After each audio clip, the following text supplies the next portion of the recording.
Terkait bencana tanah longsor, pemirsa pasca longsor yang menimbun akses utama warga di Desa Kutabima, Cilacap, Jawa Tengah pada Jumat lalu, hingga kini warga masih kesulitan akses menuju rumahnya.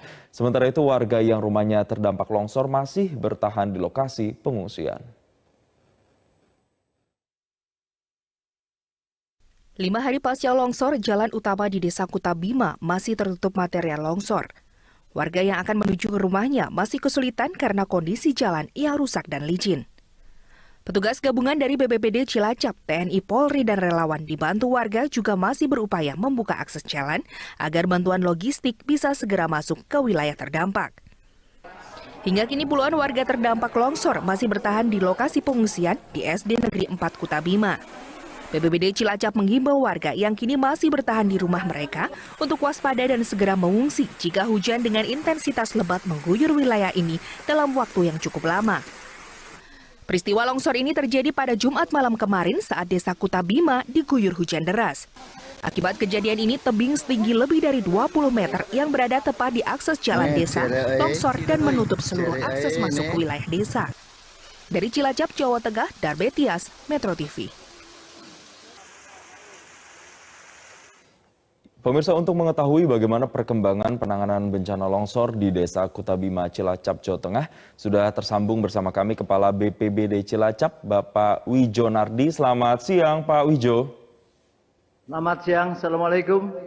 Waalaikumsalam, terima kasih Pak Wijo telah bergabung bersama kami di Newsline. Pak Wijo, bencana tanah longsor di Cilacap ini, terutama di Desa Kutabima ini telah terjadi sejak hari Jumat, informasi yang masuk ke redaksi Newsline. Nah, saat ini keadaannya seperti apa? Apakah akses jalannya masih sepenuhnya tertutup oleh tanah longsor? Dan berapa banyak rumah yang terdampak, Pak Wijo? Silahkan. Ya, terima kasih Mas Gasan. Izinkan sebelumnya saya ingin berterima kasih kepada seluruh masyarakat, semua komponen dinas instansi yang sudah bahu-membahu dengan cepat untuk menangani permasalahan di Kutabima ini. Saya terima kasih kemarin Bu Hajah Tetil Hatiningsih, anggota DPR RI fraksi Golkar dari Komisi 4, juga sudah sampai ke lokasi meninjau langsung serta memberikan bantuan, serta sanggup untuk memberikan menjanjikan untuk relokasi bagi yang mau direlokasi. Kemudian saya juga ingin berterima kasih kepada Kementerian PUPR yang secara langsung memerintahkan Pak Wijo, bagaimana dengan keadaan di sana, Pak Wijo? Apakah akses utama jalan di sana masih tertimbun tanah seperti yang terlihat di layar, dan berapa rumah yang masih terdampak, Pak Wijo? Ya, Mas Gasan. Jadi kehadiran beliau itu memberi kita semangat dan seluruh masyarakat dari PUPR hari ini menurunkan kembali 2 unit ekskavator. Kemarin sudah 1 unit. Kemudian 1 unit dari BPWS. Ada di lokasi ada 2 unit ekskavator untuk ukuran PSI 50 dan 70. Insya Allah hari ini akan datang 2 lagi bantuan dari Kementerian PUPR untuk membersihkan lokasi seperti yang digambar. Itu adalah titik yang paling berat yang kemudian menyebabkan banjir bandang yang terjadi pada malam itu di wilayah Kecamatan Majenang, Sungai Cilemak. Kondisi masyarakat saat ini yang ada di pengungsian itu ada 36 KK, 123 jiwa.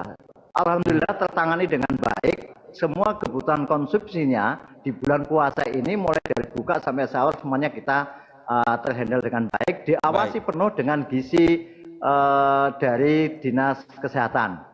Baik, Pak Wijo, sebelum kita membahas lebih lanjut terkait dengan penanganan para pengungsi di sana, ada 36 KK yang kemudian berada di posko pengungsian, tapi apakah ada warga yang sudah mulai kembali ke rumah mereka masing-masing atau bertahan di rumah masing-masing, dan itu kalau ada berapa, Pak Wijo? Sebetulnya himbauan sih untuk semuanya mengungsi, tetapi yang kita khawatirkan itu kelompok rentannya, jadi ibu hamil, kemudian yang lansia itu yang kita utamakan diungsikan di SD Negeri 4 Citulang. Ya, jadi untuk yang bapak-bapaknya tentunya nggak mengungsi, tetapi tetap siaga di lokasi. Oke, ada kabar juga yang menyatakan bahwa akibat bencana tanah longsor di sana bahkan listrik ini sempat padam, sempat mati listrik begitu di sana. Bisa dijelaskan apakah saat ini listriknya sudah nyala, Pak Wijo? Ya betul, jadi karena jaringan listrik ke dusun tersebut itu tertimpa oleh pohon, karena waktu itu BMKG sudah meramalkan akan ada angin kencang dan hujan deras. Ini menimpa kabel yang kemudian putus. Besok harinya diperbaiki, baru di hari ketiga kemarin alhamdulillah sudah menyala kembali. Baik, sudah menyala kembali, akses listrik sudah dapat dimanfaatkan oleh Ya. masyarakat. Kalau kita berbicara Ya. Desa Kuta Bima sendiri, ini memang daerah yang kerap kali terjadi tanah longsorkah atau ini pertama kali terjadi, Pak Wijo? Kalau di peta geografi kita, di peta geologi kita, untuk yang lokasi sekarang ini memang sudah digambarkan oleh Pak Wijo Kongko, itu potensi. Jadi baru sekarang ini terjadi. Tapi untuk di dusun sebelahnya, tahun yang lalu sudah pernah terjadi. Untuk yang di sini belum pernah terjadi. Oke, berarti di Desa Kuta Bima ini baru pertama kali terjadi. Sementara di wilayah lainnya ini pernah beberapa kali terjadi kejadian serupa. Bisa dijelaskan kepada kami, Pak Wijo, di wilayah Cilacap ini wilayah-wilayah mana saja yang pernah terjadi bencana tanah longsor akibat hujan deras ini, Pak Wijo? Ya, jadi Cilacap karena topografinya ada pegunungan dan laut, yang kita nggak punya cuma gunung api, hampir semua bencana itu ada. Untuk yang menyangkut dengan dataran tinggi itu tanah ambles kayak di Daya Luhur, kemudian tanah longsor yang baru masuk siang ini, nanti setelah ini saya akan ngecek lokasi adalah di Desa Karanganyar, Kecamatan Gandrung. Di Kecamatan Gandrung ada tanah longsor, tanah bergerak yang sama rapuh dan bahayanya, ada 24 kakak yang kemudian terancam, itu di Karanggintung. Ini sudah diuji oleh PVMBG untuk direlokasi. Tapi ada persyaratan untuk merelokasi mereka, kami juga kesulitan untuk mengadakan tanahnya.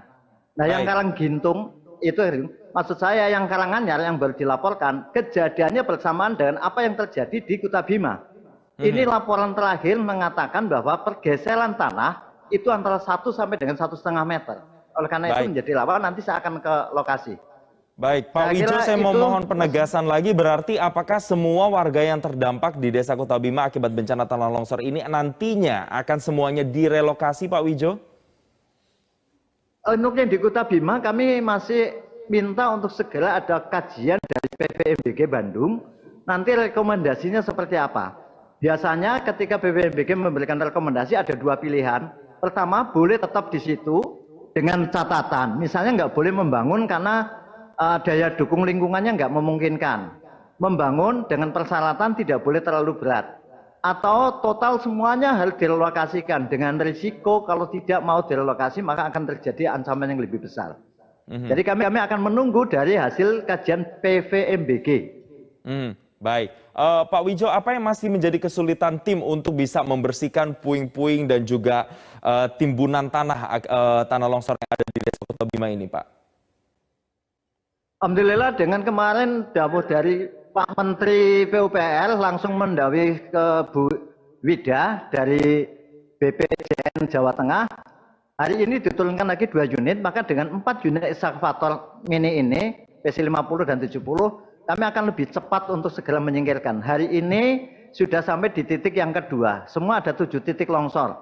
Insya Allah mungkin dalam minggu depan kita sudah bisa mulai lancar. Hari ini juga sejak hari kedua motor sudah bisa lewat. Walaupun dengan susah payah tapi bisa lewat motor. Baik, Mas Pak Wijo, Jason, terakhir terkait dengan keadaan para pengungsi di sana, para warga yang terdiri dari berbagai kalangan usia, termasuk lansia dan juga anak-anak, apa yang paling mereka butuhkan saat ini dan kemudian imbauan bagi warga yang saat ini mengungsi atau berada di sekitar Desa Kuta Bima ini seperti apa? Silakan Pak Wijo. Terima kasih. Tadi saya ingin mengucapkan terima kasih kepada semuanya yang sudah memberikan simpati donatur ya. Kami sudah membuka dapur logistik, gudang logistik, kemudian dapur umum. Untuk kebutuhan logistik, insya Allah cukup sampai dengan 2 bulan. Ini masih tercukupi. Karena hampir semua yang bersimpati mengirimnya adalah logistik permakanan. Baik. Nah, kami berharap dengan tercukupinya ini, supaya jangan mengirim lagi logistik, tetapi kirimlah dalam natura. Karena justru kita butuh nanti pasca kebencanaan untuk perbaikan surplus yang mengalami kerusakan. Baik. Jadi untuk makanan, logistik semuanya tercover dengan baik. Baik, untuk kebutuhan logistik ini sudah terpenuhi dengan cukup baik di sana. Terima kasih Pak Wijonadi, Kepala BPBD Cilacap telah bergabung dan berbagi informasi bersama kami di Newsline siang hari ini.